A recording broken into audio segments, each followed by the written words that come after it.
We're live. Hey everybody, how are you doing? I didn't realize we went live. I was just sitting here looking down at my computer. I'm glad you said something. That's so funny. This is going to be a real exciting one because we're going to be talking with Kieran here in a little bit. But he is just getting on here, so we don't have him immediately, but hang tight and he'll be on with us. But first and foremost, why don't we just say a quick hello from the West Coast to the East Coast. How are you doing, East Coast?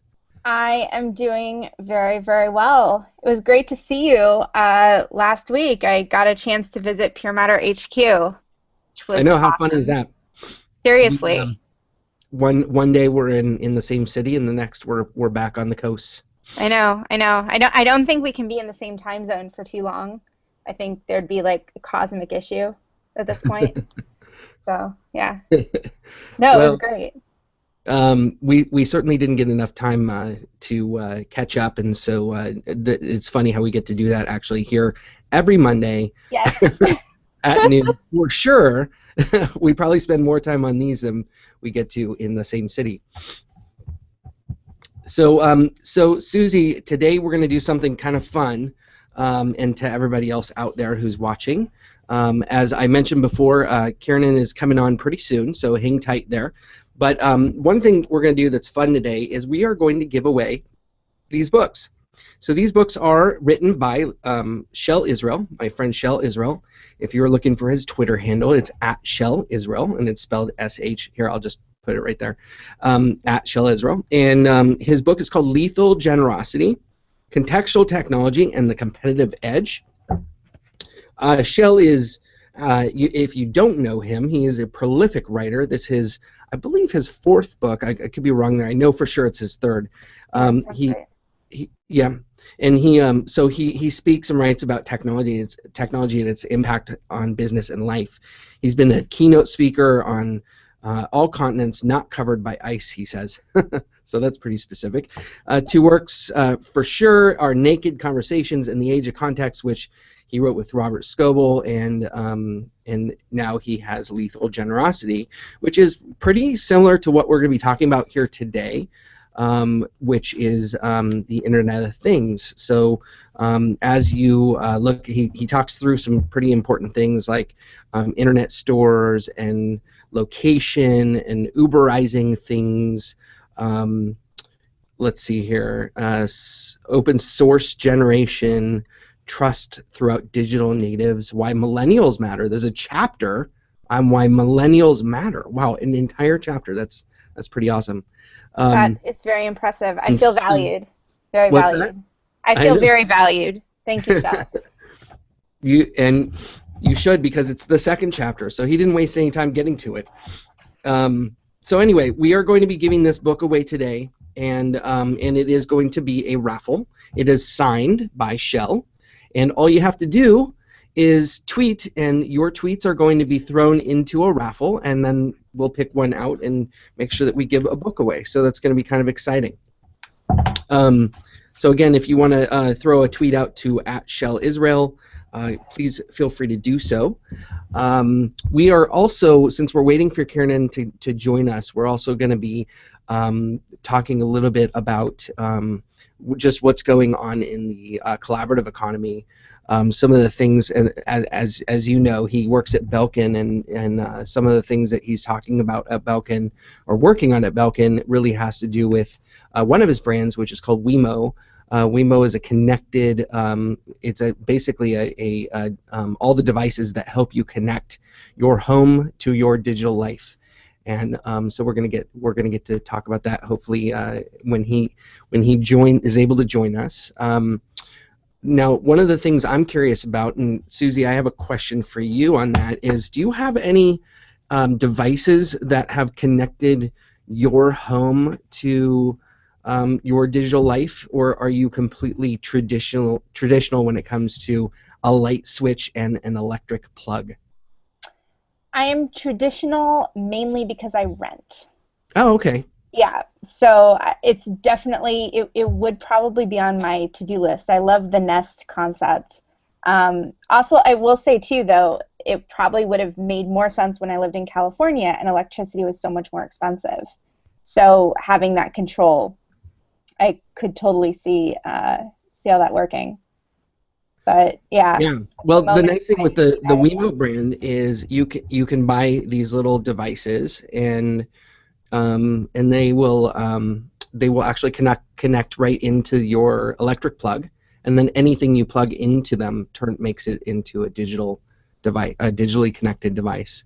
which So is it's so funny because I remember, so when I was growing up, my family, unsurprisingly, is completely all about coffee. So we had one of those actual manual like timers, you put. oh So now yeah, it's like all digital, you control it by your phone. But, I mean, we would set it and it would like go off at 8 a.m. I mean, it's cooler to set it for your phone, but it's really funny. yeah, So, and yeah. actually, as when I was doing research for this, and for those of you who read the blurb, I was looking up the first IoT device connected to the internet, and it turns out it looks like it was a coffee maker for the University of Cambridge Labs in 1991, and it was converted to HTML, so officially IoT, in 1993, and it was for the lab researchers. Oh So, wow, yeah, right? So that was that's that was interesting. kind of awesome, right? What do you have? I know you seem to constantly be adding like the coolest stuff. I don't have any of the Wemo stuff, but I want to get some, so that'll maybe happen this holiday season. But I have just a couple things, not too many, as many as you would expect me to have. I do have the Nest, and I do love the Nest. It's kind of fun to be able to sit down on my couch and control the thermostat from the couch without having to get up, or on my way home, especially after a trip, if we're all together. I like, heating or cooling the house down a couple hours before I get there, which is kind of nice. Um, and so that's good. And then it's a kind of a learning thing too. So it starts to learn like how we like the house and the temperature and all that. Um, and then it will just kind of learn and give us what we like over time. Um, so that's basically what I have on that side. And then we have I bought these Hue lights. And Hue, I bought them at the Apple Store. I don't know. I was just kind of having fun with them. But the Hue lights, I bought 3 of them, and they're in my family room, and they are connected to the internet, and I can control it from here. And basically, I can control the lights. I was going to see if I can pull up the app. I can control the lights and actually do all kinds of fun things. Like here's an app called Hue Disco, and maybe you can Ooh. kind of see that. But I can actually create my family room. I can create different moods, so I can do all kinds of disco scenes. I can have it actually appear like a party and go off like a disco, or I can change it to actually, if I'm playing music off of my phone to my Apple TV, the music will actually change colors according to whatever beats are happening. Okay, that's awesome. I would Yeah, have it's way too cool. much fun. Yep, yep. And then it has a mood setting. So if I want to create a new kind of mood and really make Courtney excited about our family room mood level, I can start dimming the lights down to an orange glow. The other cool thing is that these have I think it's like 1,000 different colors. So I can change the colors of the lights. I can make one purple, one pink, one orange. You can So make here's my whatever you want. question. How often do you actually do that? I actually, since I did it for the first 24 to 48 hours, and then after that, almost forgot it was there. So not really that much. But Yeah. here's the funny thing is I did set it up with if this then this. So if you know the software Yes. online, if this then or then that, Then that. IFTT connects to Wemo, or sorry, connects to Hue. So when I leave the house, the lights turn off. And when I come to the house, the lights turn on, because if this then this knows my geolocation by my phone, and turns it off and turns it on. The problem is that if your family is still home and you leave the house, the lights turning off isn't that helpful. So I left my family in the dark and went off on my merry way and got a text message saying, lights went out. What are we going to do? So how do we get back on? technology isn't there yet. I think there's still room for human error to create these kinds of things. That's one of the questions that I wanted to ask Kieran when I know he's having technical difficulties. So hopefully he'll be on soon. But so that would actually be a really good question. I actually want to ask you this since you're an early adopter. So the thing about IoT for me is I get really, really worried about all of these, technical issues, right? So technology, often we say, oh, it's the bane of my existence. There are all these different situations. What are your thoughts? Should we, with malfunctions, anything like that, what is the future going to look like? Troubleshooting, right? We're going to be troubleshooting our lives. So my personal opinion is that the technology is going to start to become synonymous with what we expect to happen. I don't think that phones will be the device that we carry on our body to use around our home, which ironically, Bill Gates built this technology years and years ago for his own home, and he simply wears a pin on his body, and that pin is a micro device that customizes each room dependent upon the profile from that beacon or that pin. And so if he walks into a room, the artwork on the wall, the digital artwork, the music, the mood lighting, the thermostat, everything will customize to that pin. And I think you could take that a step farther, and I won't freak you out to how far I really think, which is actually embedded chips in our bodies that will then customize everything in this Faith world popcorn to style. what we like. I'm hearing faith popcorn here. Yeah. So that's years and years away, but I do think that we're going to go away from these devices, as much as I know we all love our iPhones. These are input devices, and we don't want to input. We want efficiency. We want to be able to speak things. We want to be able to have them happen. And I think that will become possible the more Siri and Alexa from Amazon and things like that get more intelligent. And I just got an Amazon Echo for my parents for the holidays, and we were playing with it. And it's interesting because you can connect your Amazon Echo to your smart home. So you can say, Alexa, turn the lights on in the kitchen, and the lights will turn on. So these things are available, so yeah, it's pretty exciting, pretty interesting things. But it also goes beyond. It goes beyond even just the home. It actually, think about just the enterprise or business in general. One of the things I learned actually when I was with Kieran in Ireland, we were at the Web Summit, and one of the biggest things that we learned there was how even your entire building is full of beacons, and those beacons start reporting back where the inefficiencies happen.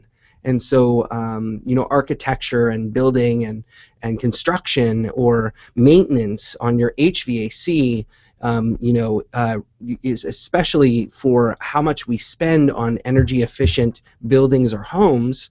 You start to think about all that kind of stuff. If you had beacons every 50 feet inside of an HVAC unit or piping, then your beacons could actually tell you which part is being inefficient, where there's a leak, where there needs to be some kind of a fix that would help your energy savings and things like that. So beacons really are the future, and that's actually what Shell's book is largely about, and so is The Age of Context. Well, so I'm getting some really interesting audience comments here. One is they want to know if the Internet of Things is going to help you with your beard. Outsourcing your beard. So we're getting mixed responses. I think at this point. I want to know who said that. 50 pro, 50 against. I do believe that was our We're good taking friend votes, huh? JS Gilbert Ah, there he is. J.S. was, Gilbert. yes, shared that very helpfully. Across the pond, they're also having very mixed response. So we'll have to see what Kieran has to say. But Tamara says that she's looking forward with IoT. She's really looking forward to more convenience, which I think seems to really be right now one of the motivating factors. So I mentioned that coffee maker, right? That seems to be the first motivating factor. But you're talking about the environmental aspect. Well, that I am talking about the environmental aspect, and but Tamara has a really good point about convenience. It's more than it's convenience right now, and it's exciting for us right now. I think she has a really good point there. But it's convenience eventually without even knowing it. So, for instance, I always give the example when I'm giving keynotes about the difference between having to order your milk and still getting it delivered, and not having to order your milk and still getting it delivered. And these are the things that we don't want to have to do them. I think we want our refrigerator to speak to Amazon and have a drone delivered to our house, and have that milk delivered to the point where basically when we get home we didn't even know we needed new milk, but yet we got it because we needed it. And that's the point where I think where all of these things are going to happen, where we can set these thresholds. But then the fascinating part for me, and I would love to hear your thoughts on this, is at every little point there's cause for error because you're setting the threshold. Yeah. And that begins to beg the question of will the robots ever take over? And I don't think they will. I think that there will always be a place for humans to input their questions and their if this then this. But will the technology guide us through this so that it remains much more much easier, so that it doesn't become so that your lights turn off when you leave the home and your family is still home? Yeah. I mean, I have to say, for me, I get nervous, right? And I'm not actually sure that I need my refrigerator to know that I'm out of milk. It would be nice, but there's a point at which I'm not sure that I want that data so incredibly out there. I get worried about privacy, and I like to have some more control, and I get worried just about beacons constantly transmitting. So for me, I feel like there's definitely, I like the convenience on the one hand, and I think that there's lots of social good aspects and just all sorts of different things. But there's a point at which, like Amazon Echo, I'm not going to have one in my house. It's cool, but I get worried, and I feel like, so some articles that I've read, some people have said one of the great things, there's all this technological advancement, all these different things, but we need security to keep up with it, and at the moment there are some issues, lack of firewall, and all these different things. What are your thoughts? I mean, I think you're touching on one of the biggest points of the biggest challenge there is trust. It's not, I mean, it is security, but security is equal to the amount of trust that you're willing to give. And I think that we're releasing all of this technology, and we're releasing I shouldn't say we, I'm not releasing it, but the companies that are releasing the technology are releasing it in a way that it's made it fun, or it's made it an experience that maybe certain people like myself, and are willing to give over the reins to others because they like the experience, right? But you probably represent a really large community, not just in this country but in this world. And I'm interested if this is a millennial thing or a Susie thing, actually. I don't know the answer to that, but I am curious, because I think as time goes on, and that's kind of again what Shell's book is about, and what a lot of people are talking about, which is what do we trust? what helps us to trust information, what helps us to trust the hardware, the software, our computers. I mean, if we do wear a pin or we do have Amazon Echo, what stops Amazon from listening to our conversations and building a report, knowing the different types of things that we're saying and doing? Well, first and foremost, they would be sued pretty pretty well, and there would be huge challenges, problems with that. I'm sure they would never want that kind of PR or that kind of challenge, and I would think that for other companies. So where is that level of trust? What do you think about that?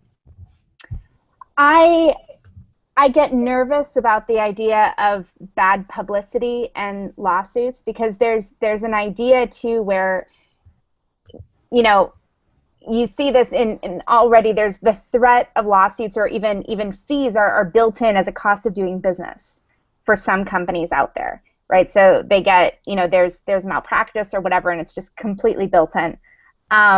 So I get a little bit worried about how big of a threat that is, because, I mean, imagine if someone could listen in to your conversations, right, into actually what you need, or at least try and consolidate that into some sort of data that brands could use to find out, okay, at, every 15th day of the month, so-and-so is, needs milk.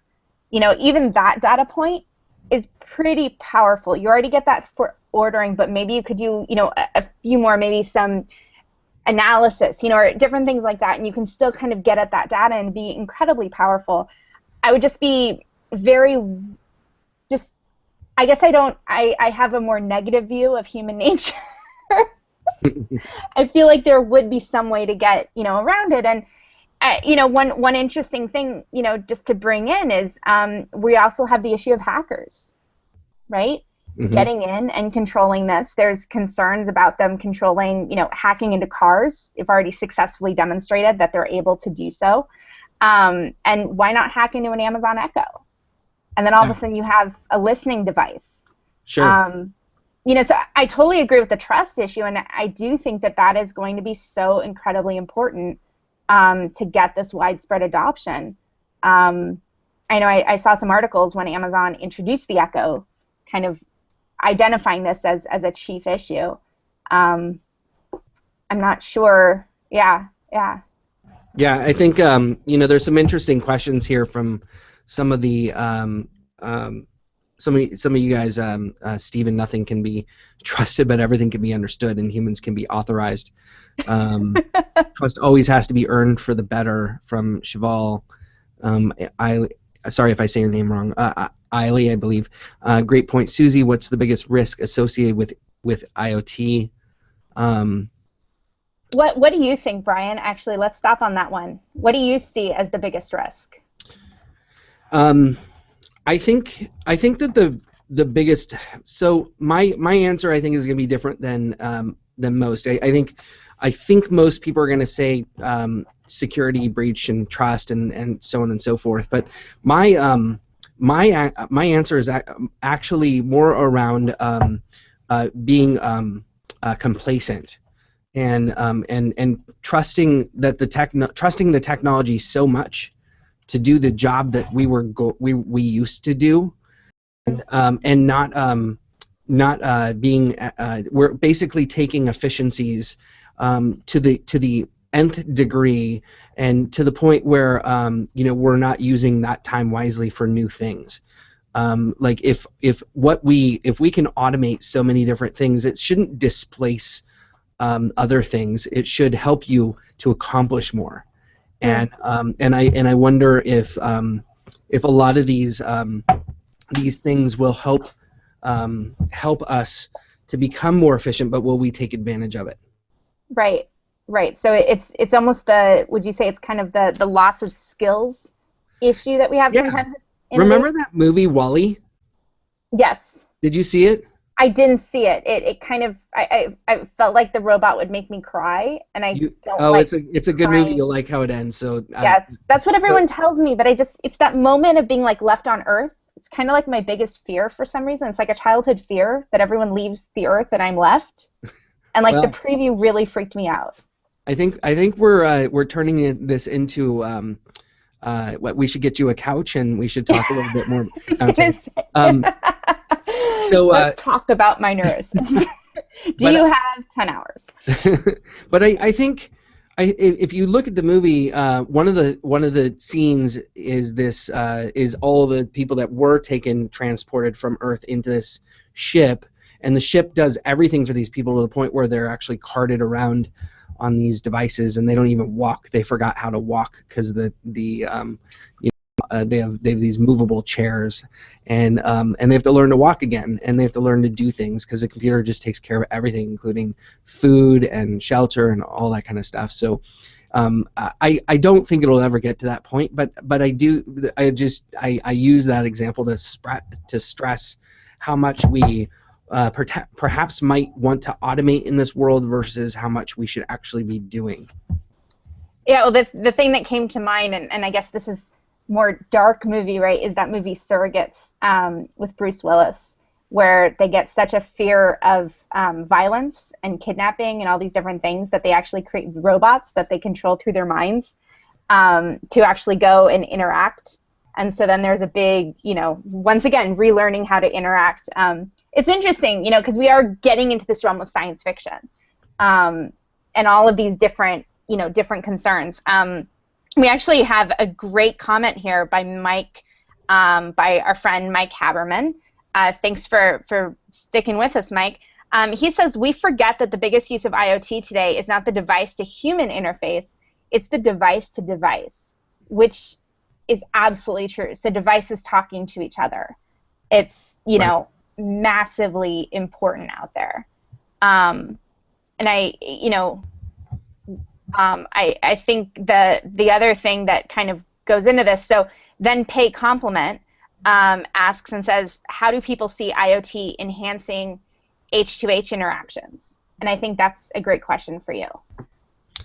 And I know you have human to machine, that you've brought that up before, which is really human to machine to human, right?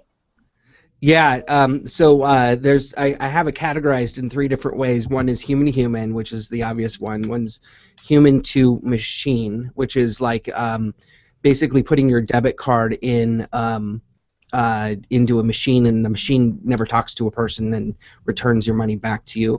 Then the third one is machine to machine, which is what you're talking about. It's device to device. Right. Talking to each other, which is the milk to Amazon example, or Watson talking to Watson online. And I think that all three are here now. All three are possible. But the difference between the three is that humans can basically they can make sense of context, and machines cannot. So in any given scenario, and I use this in conjunction with my book Shareology, and talking about how sharing what's the difference of sharing in an automated world, and the difference is when you can tell the context of a certain situation. A machine will never be able to tell the ultimate context of a scenario built around just a funny situation, which my wife calls them Gaylord Fokker situations, where they're so haphazardly random, and to the point where we're like, oh my God, this is, how could this ever happen? But when you look at it, and you start to dissect those little situations, it's those given moments that I probably get, I share them online, and I get the most reaction or the most kind of thoughts back from people, which I totally enjoy. But when I share something that's just kind of randomly consistent, or it's something that is more kind of a thought on a fact, it's not the same thing. People really love hearing human stories. People really love being in the moment with you, and being in the moment with you is, again, going back to my point, which is robots can't give you that, at least not yet, not in the near future. Yeah, so this, as you were saying, it made me think of that demo we saw, Pepper, I don't know if you saw that at IBM Insight, but it's the robot that is able to kind of sense emotions. It's the customer service robot. It's based on Watson technology, and it's the closest thing that we have at this point to having something that senses. But once again, that has to be entirely programmed, and it's reading data points and reading facial cues and all those different things, and it's not going to pick up on that nuance, right? And it's not going to pick up on that. And I feel like that's really important. Yeah. Do you think that that's kind of the difference between the robots taking over, and do you think there's always going to be that need for the human connection, and that's what will Yep. prevent our robot overlords? Yeah, Or I do. yeah, I do. I think we all need we need human connection. Connection is our number one, in my opinion. It's our number one primary need as humans, aside from food and water and the basic needs. But connection is why we share.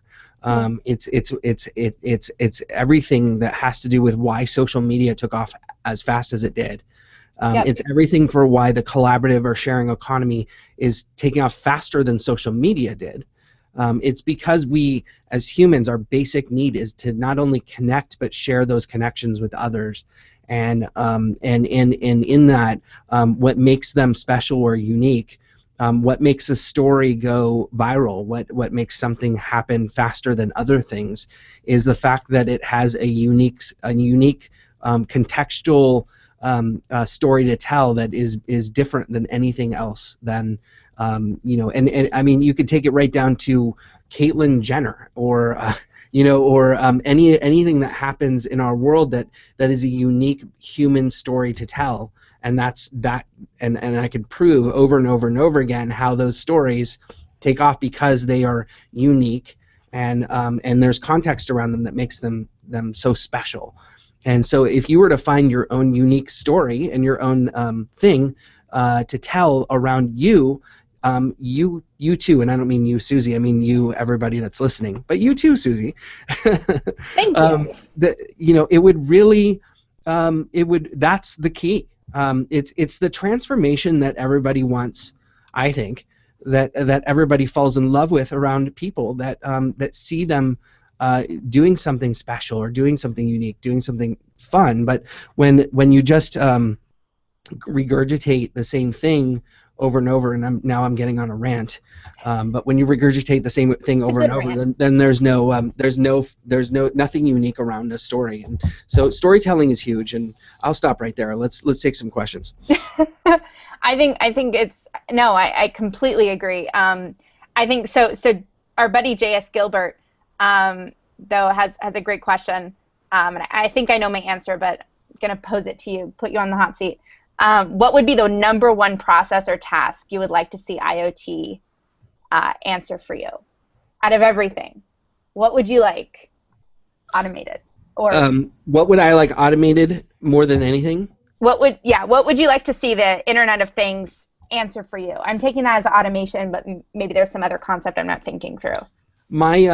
I don't think that and I actually have a post going up today on why the collaborative economy is only really just getting started. I don't think that it actually has really started yet. I think that it's only just getting started. The problem is that we've almost killed something good before it became anything. And so we're like pumping this whole collaborative or sharing economy thing up so much that it's become, kind of blown out of proportion. But in fact, it's only just getting started. And here's the reason why. I don't think that what we're learning or what we're doing right now is what where the power really is. So let's take Uber, for example. Uber is something that we can quickly call from our phone and get into a car and go. In fact, I actually just became an Uber driver, and all day on Saturday I drove people around as an Uber driver. No way. I wanted to test the other side, and I wanted to see how it felt to then pick people up and use the app from that angle, because I wanted to test both sides and see what happened. And here's the thing. here's what I learned the most, and this is going to answer JS's, I think, question, which is that there's no personalization. I don't know who's getting in the car other than their first name. I don't know what their likes are. I could have had their favorite drink waiting for them. I mean, not that I'd give them an alcoholic beverage, but I could have had something waiting for them. I could have known that they weren't feeling well and not talked to them as much. I could have known that they were more personable and they wanted more interaction.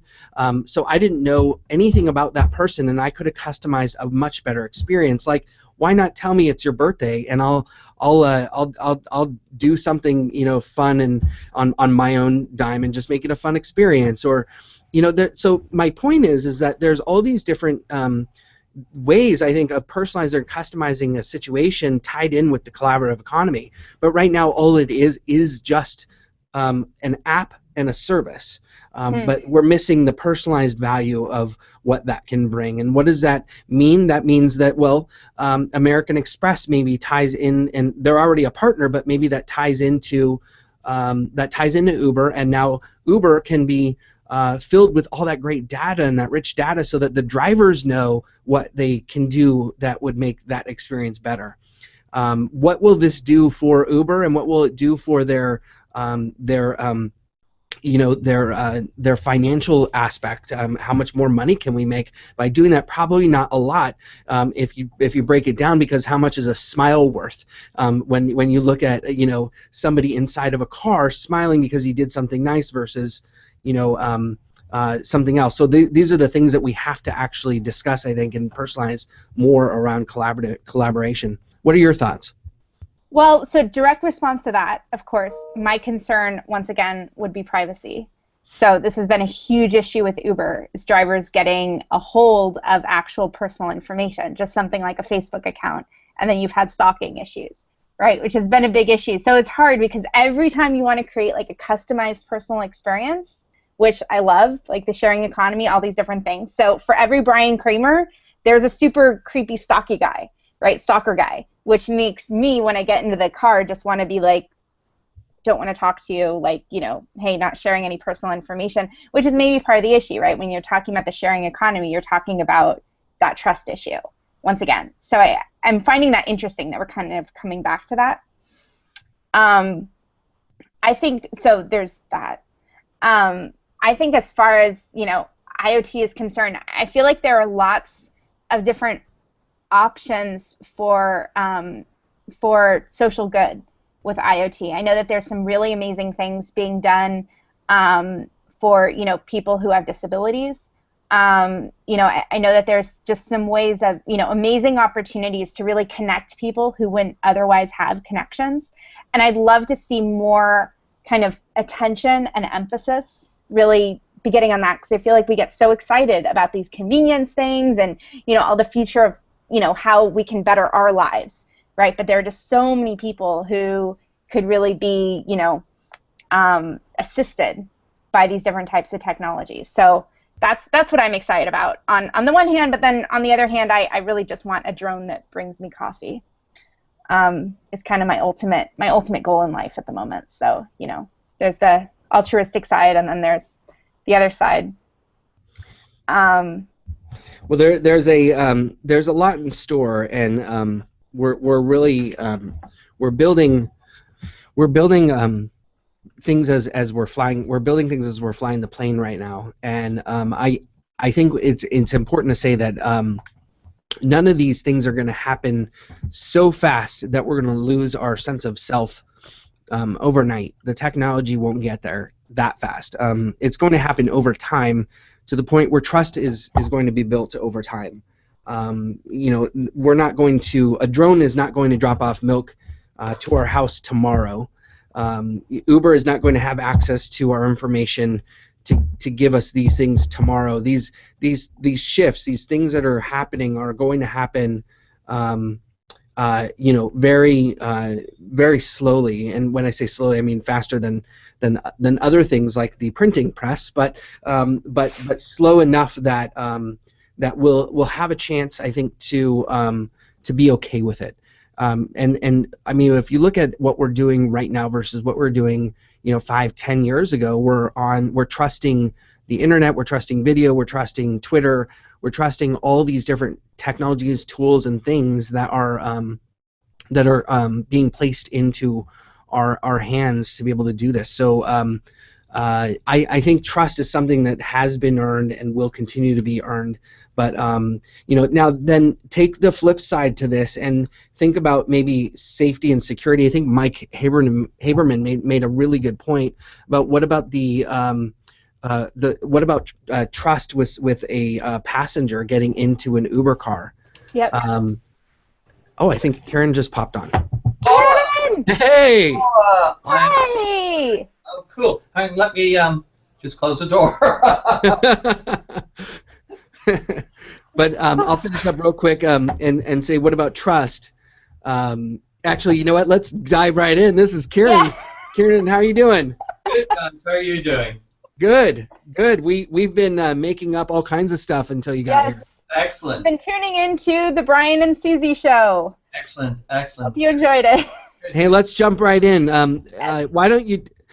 Actually, real quickly, I want to give everybody a little bit about you. It'll be super fast because I'm going to read your Twitter bio, which is the ultimate condensed version of what I know you've accomplished. But he is the CMO of Belkin International, which encompasses 3 brands: Wemo, Linksys, and Belkin. He's one of the top 100 CMOs in the world, number 14 most influential CMO on Twitter globally. As you will hear from him in the next 20 minutes, he is very Irish. He's as Irish as they come, and I've had beer with him, so I can tell you he is Irish. And finally, he had his brain burps. I can't wait to hear how that works. So welcome. How are you doing? Great, Brian. Thank you, and apologies for getting on a little late here, guys. Sorry about that. All good. All good. I think now we've created more questions out of this. So Yes. So why don't we start off? Why don't you tell us a little bit about what you guys are doing there at Belkin and how you're creating? We were talking about the Internet of Things and the past, present, and future. Maybe you could walk us through kind of where we've been and where you see us going. Sure. Hi, everybody. So, as Brian nicely said, I do drink beer, and Brian and I have had opportunities to drink beer in Dublin together recently, which is wonderful. So, cheers to that. So, yes, here at Belkin, I think we are in a very fortunate position to understand the Internet of Things. As you think about what's happening in the marketplace and in the world, the Internet of Things is really about connectivity. So connectivity at so many different levels, right? You think about the technical side of connectivity, okay? Wi-Fi and all these other networking protocols, Zigbee and Z-Wave and so forth, and Bluetooth, right? Low energy Bluetooth. But so that's one aspect of it.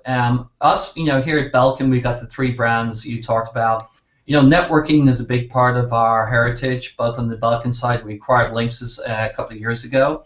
So we really get a good sense of where that aspect of things are going. So we're right in the heart of it. You think about Wi-Fi being at the core of things, and then the Internet of Things is everything else that surrounds it. And as you guys have been talking about, the IoT it's actually a term coined by someone who used to work here, Kevin Ashton. Kevin was part of a company that we acquired called Zensi, and they had sensors, water, power, and gas sensor technology. And so we have really been a big part of the IoT now over the last 7-8 years. And our CEO founder, Chet Pipkin, he himself personifies the ideal tinker. He loves playing with different technologies, loves thinking of problems to solve, and that's what the IoT is about, solving problems. So one day he was at home and he was thinking about the garage door and how you could close it remotely and not have to worry about it. That led to one of our products called Wemo Maker. But we've built a platform out that really is the on-ramp to the Internet of Things. Brands use it to get their brands on the Internet of Things. We use it for our own products, and then we use it for partnerships. One of the great partnerships we have is with Amazon Echo. So you can use voice-activated commands to enable Wemo.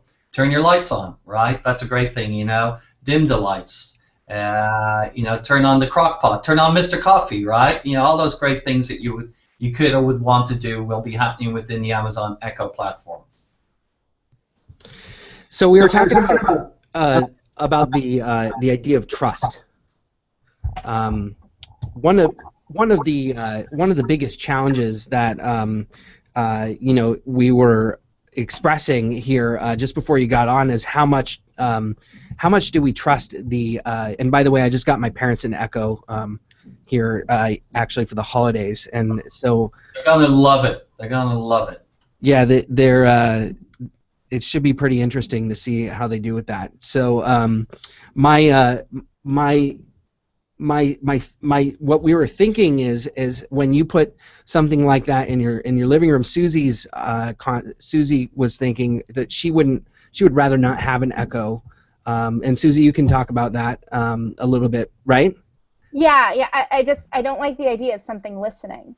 Right? I'd be very worried about the privacy issues. So I'd love to hear from you.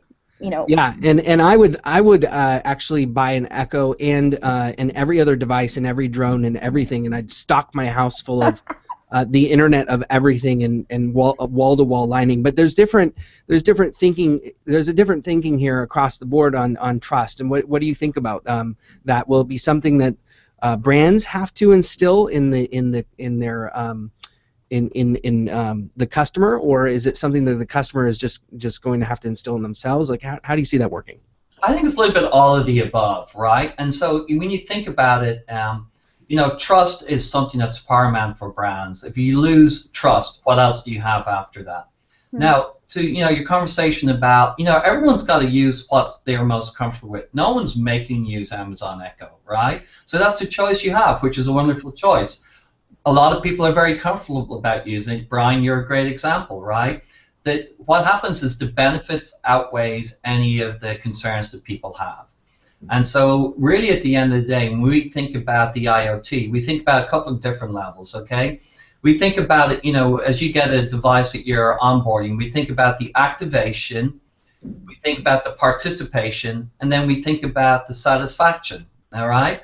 So the activation is just to get involved, play with things. It's very easy to do your own little beta with certain products. Products out there are $50 these days, so just start playing with it. See what you're most comfortable with. I think that's step number one. The participation and the activation, and then over that you can learn all these different things that you would want to do, right? Using if this then that, using Amazon Echo, integrating with Nest and so forth. Those are the great rich experiences that we're trying to create for people. So what do you think is the opportunity here for the marketer? How do you think the Internet of Things will be used in the future for will it even be used in marketing, or is there any value to marketing in the Internet, in the collaborative economy? Oh my gosh, I think it is huge. This is a fundamental change in how marketers will be doing marketing. And you probably saw today the degree in the ad blocking that's happening right now, that's going to change things as well. So look, their marketers today have imagined how their brands interact with consumers. They've never really thought about how their brand interacts with another brand in creating a further experience for that consumer, right? So who had ever thought of light bulbs integrating with a crock pot, right? As dinner's ready, okay, the lights get set for that setting very, very easily, right? You don't have to worry about it. Mm-hmm. Who had ever thought that would happen, okay? So I think as marketers, you have to, it is fundamentally paramount to get outside your bubble and forget about company out. Think about your user in and recraft that user journey and how the IoT is going to enable that journey. That, I think, is fundamental and critical for brands to succeed over the next 15 to 20 years. Wow. So you think it's just getting started? Oh, this is very, very early days. This is such early days. So, and again, it is, look, the Internet of Things is about making your life more convenient, more enjoyable, allowing you to do things that you want to do and worry about things that you shouldn't have to worry about, right? So, should you be worrying about the dog when you're out having coffee with friends, having an impromptu chat, and the back of your mind, you're distracted because you're focused on and what's happening with the dog at home. You shouldn't have to worry about that, right? So that's about making your life more convenient. We talk about, in today's economy, unroutine routines. A lot of people are on-demand workers, right? And so how do we allow that on-demand worker to do what they need to do and use technology to make their life better? And so that's what this is about. The Internet of Things is also about these precious assets that we have. You think about, water, right? How precious that is. You think about energy, how precious that is, right? And really helping us be very, very efficient how we use those type of resources. So it's got so many benefits, and at the end of the day, it's about putting the user front and center in that conversation and understanding how they themselves are going to live their life. I find it's such an exciting time as a marketer.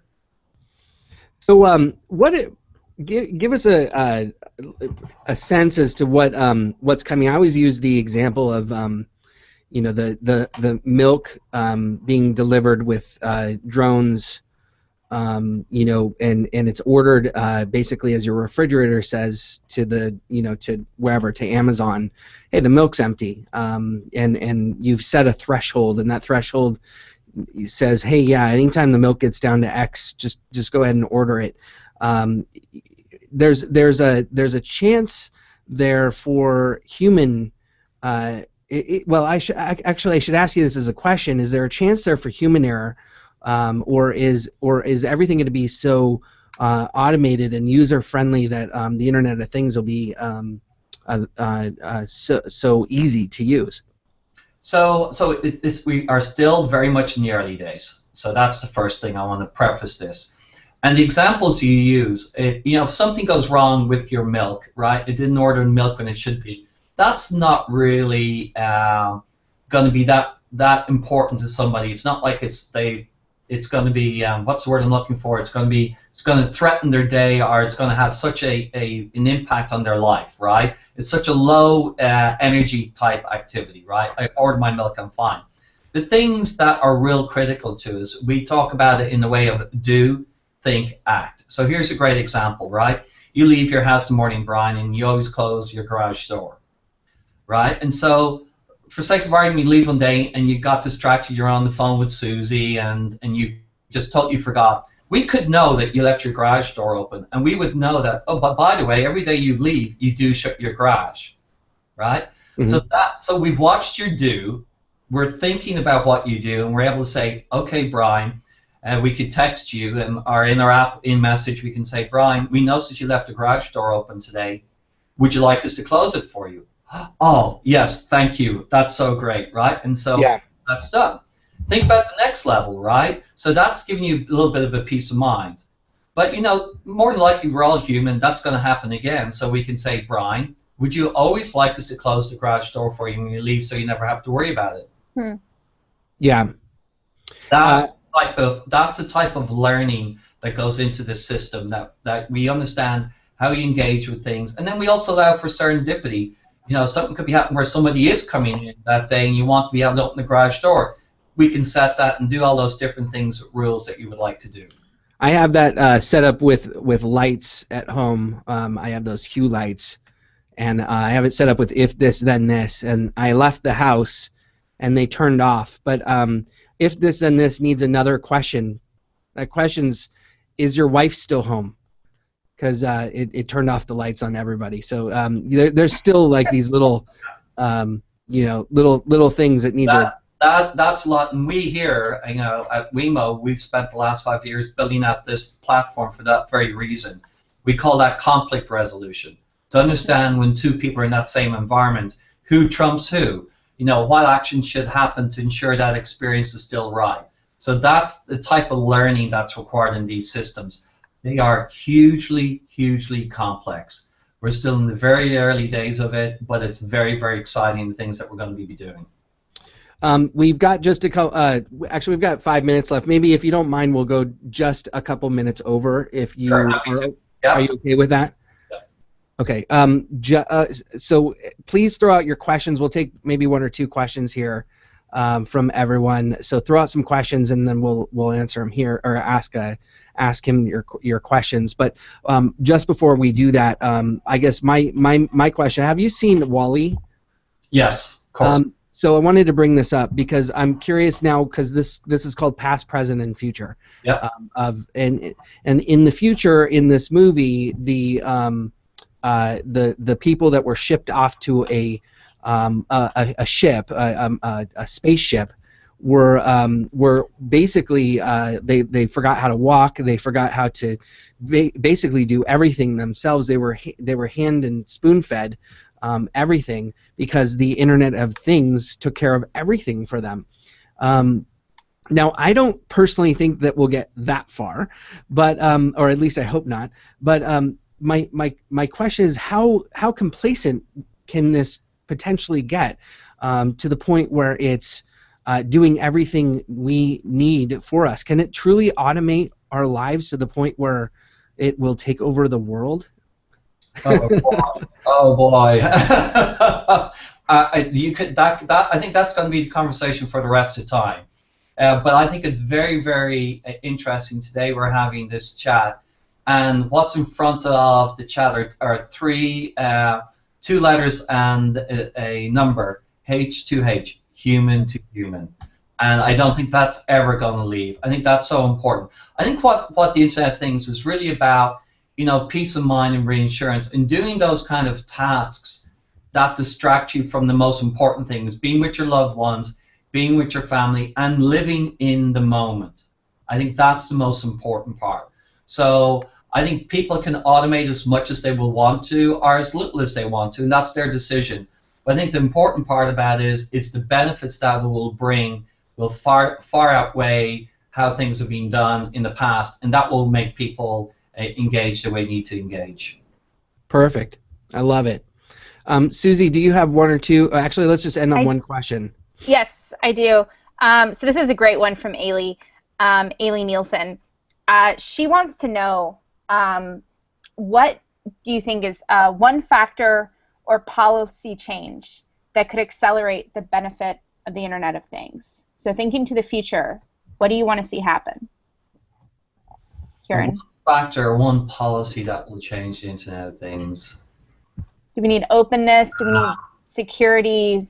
Yeah, all of those are hugely, hugely important. And in my mind, those are givens, right? That's like a cost of entry in this.